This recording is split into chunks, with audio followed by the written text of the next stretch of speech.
Biggest one, probably the root cause, I think all of us agree the root cause is that there was no bull around the flashing. And then there were some secondary causes as well, which was we had backwater lap on the peel and stick, we had cuts in the underlayment, we had what we would call the water line. That's the end, where the ends of the shingles are supposed to overlap by 7 inches. The joints were in line with each other. So there was probably 4 things that would have caused a leak. Although the main thing was probably the roofing cement literally not existing around the stack.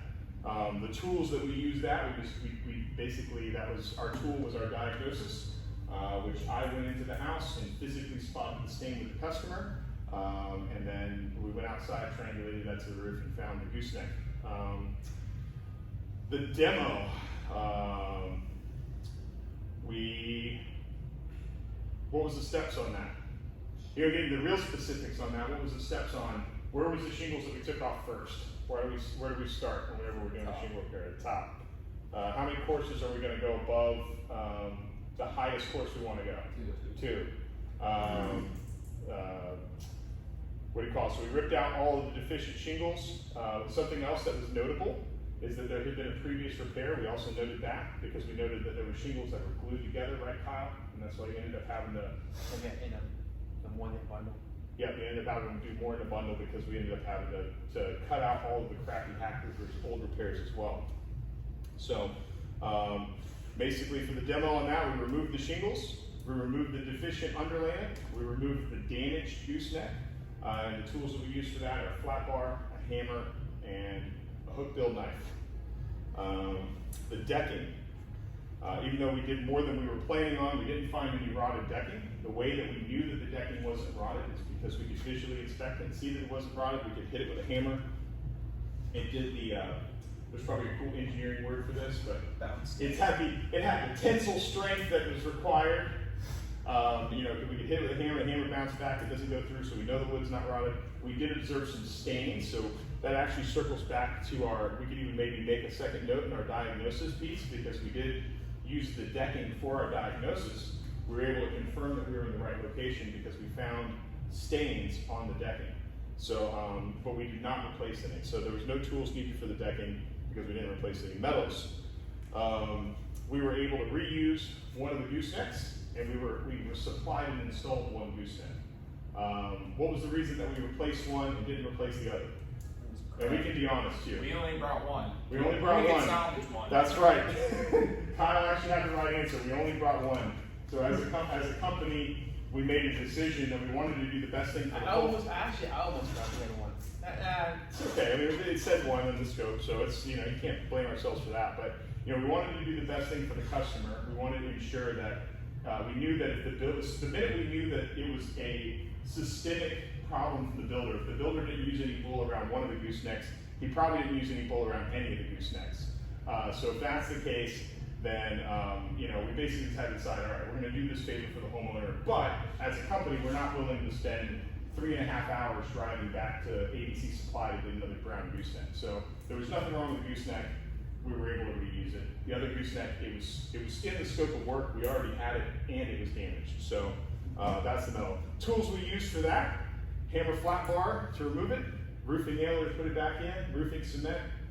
I heard that we did a bull sandwich on our roofing cement. That's roofing cement on the bottom, and roofing cement on the top, with the bottom of the flashing terminating the shingles. That's a critical piece. I don't know if I saw the picture of you guys doing that, but I'm sure you did. Yeah. Whereas you would never want to put the gooseneck in before you put the shingles in. You always shingle up to your hole, and then you make sure your vent flashing is stacking on top of your shingles. You had that? So you got Terminator. I was working on my side. You put the gooseneck on first. You don't backwater lock your gooseneck. But that goes with all flashing too. It's an apron. It's an easy thing to make a mistake because you're trying to do all your flashings. Like all your apron flashings, anything that's high, the shingling still applies. The metal's got to go over the shingles. That's some Yankee shit. That's what they can get away with that up north because they don't have fire hose water storms or rainstorms. Underlayment. Why did we decide to use WIP 100 instead of something else? Why didn't we use our cap sheet or something else? It's like and time, right? And basically I go back to our tile repair the other day. There was no real need to improve the system. There wasn't a failure with the system because the system was insufficient for that area. It was just the builder made a mistake. The builder they just skipped a step. And if all the steps had been followed, then we wouldn't have had a problem. So we don't really need to exceed what was already there. We just needed to do it fucking right. actually do it the correct way. So, so for the underlayment, the WIP 100 was correct, but we did what the builder didn't do, which was correctly terminate it at the top. We actually did cut and install a 4-inch lap so that underlayment's doing something other than just fucking being there. So we terminate all of our underlayment on the ends with a minimum of 4 inches on our end laps and our bottom laps, and our top lap needs to be terminated underneath the existing system 4 inches. And then we're going to nail down the sides every 4 to 6 inches with a tin cap and roofing nails. So after all our metals are in place, everything's prepped with our peel and stick underlayment. Same thing, peel and stick, simple tools. All we need is the roofing nailer and tin caps. We're on to the shingles. Let's see, what should we say about the shingles? Weatherwood. Yes, weatherwood shingles. How much we used, bundle and a half. Architectural, bundle and a half. We used a bundle and a half because we found more problem than what we thought was there.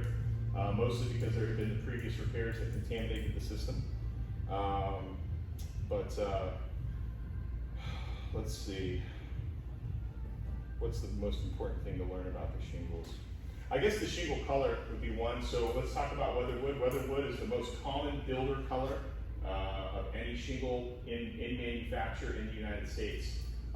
So if it's the first roof that's on a home and that home was built by a developer, there's something like a 90% chance that shingle color is going to be weathered wood.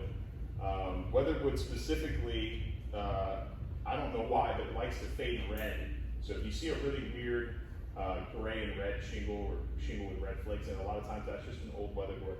So weatherwood's super common. Also, every manufacturer makes a weatherwood. GAF, it's the only color that every manufacturer uses the same name across the board. Would you say that's correct, Kyle? Other than maybe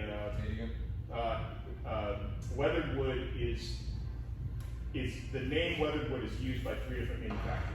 So you can get weatherwood GAF, you can get weatherwood Owens Corner, you can get weatherwood Certainty, and they're all pretty close, but they are different enough that if you're using next to each other. And the only other exception to that maybe is it Morey Black. GF maybe has a Morey Black too, but other than that. So shingles are simple enough. When we're doing our tear out, one of the things we're focusing on is that end lap. So if you guys notice when we're doing our tear out, we're either taking the shingle back to where it's naturally jointed, or we're going to cut a joint that gives us a 6-inch overlap so we can stagger it, which is another, that's going back to our diagnosis, that's another mistake the builder made that we needed to correct in that situation. So it sounds like we did that. As we're nailing our shingles down, one of the things we have to focus on, who knows how many nails go on a shingle? 6. Other than Kyle.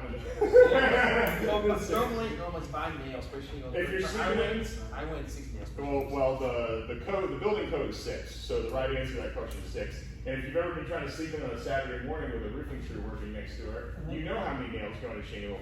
Pop, pop, pop, pop, pop, pop. And actually, believe it or not to get on the sidebar. Well, it used to be 5, right? It used to be 4, and they jumped from 4 to 6. So if you actually, the reason that the sound, when you hear the roofers go pop, pop, pop, pop, pop, pop, that first one? so they pop one here, and they pop the other 4 here, and they skip a large space here, and they pop one here. And the reason they do that is because they're planning on putting their next shingle here, and that's how they end up with no nails within 6 or 8 inches of the water line. So that, yeah, if you actually listen to when you listen to the roofs going on, you'll hear pop, pop, pop, pop. Pops in like the first pop, they'll pop, and yeah, they'll kind pop. of shape it, and they share. Well, they'll pop the corner, and then sometimes they'll adjust, yeah. and then they'll put their 4 nails in here, and then they usually don't even go past like the 2/3 of the shingle, and they'll skip a whole third, and they'll put one right at the end. and that's them setting themselves up for their water line. And you guys will notice that too if you're not planning that out, or when we're just doing our repairs. Sometimes you'll end up with a nail right in the water line, and we have to put a bull over it or something like that. So, also back to the underlayment on a shingle roof, super critical because you guys mostly started on tiles, is that we don't have to bull our end laps on the underlayment. So that's a tile only thing. So we can just nail it down. That's more than sufficient. And the reason for that is because shingles are actually a little bit waterproof, whereas tiles are not waterproof at all. So the underlayment is the roofing system on the tile roof. And a shingle roof, your shingles are actually doing something for you. So anyhow, shingles are installed. When we get to the top line, that first two courses, that's super critical. What's most important about the top line termination on a shingle roof repair, Kieran? When you get to the last shingle, the old shingle, and you go to re-nail, what's the last most important thing that you do that all the roofers, what? You pull it down. Pull the old nail holes. Yeah. So when you're gonna have the shingle that's left, and you're gonna have the shingle above it, and then this is all gonna be your work down here. So this shingle right here, the one above it, there's gonna be a nail line in there. You're gonna wanna re-nail in new spaces that are next to where the nails were to be pulled out, because where you pulled the nails out, there won't be any strength left in that shingle, so you gotta nail it in place. But now you're gonna have an empty hole, so what you wanna do is take your roofing cement and cover all those holes on that top line termination, and then any you've created in the stagger down the sides. And that's one of those things that's like, bro, almost every shingle repair I've ever gone back to was that. Somebody missed a nail. I mean, that's the only thing that ever fails on a shingle roof. So properly terminating and properly terminating and sealing our top line is super important. The notes I would take out of this were probably rolling back to the diagnosis. And one of the things I explained to the homeowner too is basically this is all pretty much builder related. Keep an eye out on your ceiling. The roof's probably not quite old enough to justify replacement yet, but there may be more of these problems. If they skip that part, they probably skip some other stuff. So, and that's it. And based on that, I see 4 dudes that are properly educated in how to perform a vent stack repair on a shingle roof. Bonus points. Does anybody know how close to a valley a penetration can be? 5 inches, 5.5. This is old. 5 centimeters. Fucking maybe for central home street things. That's 5 inches. But if you got a valley like this, right? How close into that valley can you put a vent stack? Like if you come up on a roof and there's a vent stack right here, how close? I thought you said Nails 5 inches. No, like if you have a vent stack or if you have a plumbing stack or something and it's in the valley, That's like 2 feet. it needs to be 16 inches from the center of the valley minimum. So that's 16 on both. That's 16 on both sides. So you got a 32-inch no-go zone. So when you see these guys roofing around shit in the valleys, they're supposed to move that. So that was another builder mistake. But Did you take the screen off the dryer vent at Gooseneck? ooh, It had it flat. yeah, no, I didn't think about that. I was gonna go back up again. Did you take the screen out of the dryer vent? But no. Speaking of driving. Yeah. Yeah. Well, that'll be a problem in about 3 to 8 months. So We cleaned it. we're going to Lake. We're going to Lake Nona. That's all right. What we'll do, we'll turn it into a fucking 5-star review. We'll literally just next time we're out at Lake Nona, like on Friday, I think, we'll just swing back by that guy's house, go up there, pull it out, and then be like, oh hey, we had a meeting about your roof repair the next day where we after actually broke it down, and based on our discussion, we remembered that we forgot to pull the screen out, so we made a special trip back to do it. Yeah, bro. I don't think there's any roofing company in town that's doing that. So I'm sure the guy will be stoked. What was the job number? The job number was, ooh, that's good to keep track of that. Job number was 2053. So everybody put your names at the top of those, and we're gonna go put them in our progress chart. Progress report. Progress reports. Yeah.